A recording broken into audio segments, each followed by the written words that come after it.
Bonjour, je vais vous parler dans cette vidéo de la phrase verbale et la phrase non verbale. On va voir ensemble comment les reconnaître et comment les différencier. Avant de commencer, un petit rappel s'impose. Une phrase commence toujours par une majuscule et se termine par un point. On peut trouver également à la fin de la phrase un point d'exclamation ou un point d'interrogation. Une phrase doit également former une unité de sens, c'est-à-dire que le message délivré doit être cohérent et compréhensible. Prenons un exemple.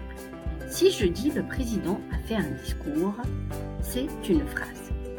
Si je lis la suite, discours président le a fait, ce n'est pas une phrase. Intéressons-nous tout d'abord à la phrase verbale. On dit qu'elle est verbale parce qu'elle doit contenir un ou plusieurs verbes conjugués.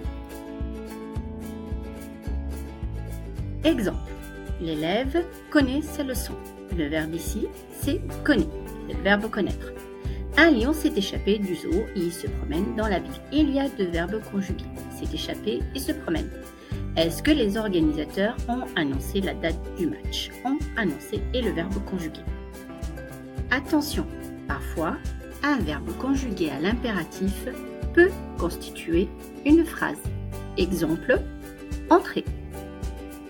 À la différence de la phrase verbale, la phrase non verbale ne contient pas de verbe conjugué. Quelques exemples pour mieux comprendre. Une leçon maîtrisée. Maîtriser est un adjectif, ce n'est pas un verbe. Évasion d'un lion du zoo.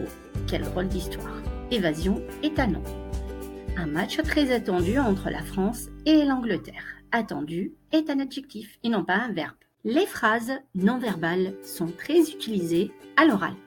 On peut les retrouver dans des contextes bien précis, comme dans les titres des articles de journaux, par exemple, ou sur les panneaux et les pancartes, ou également dans les recettes et les manuels d'utilisation.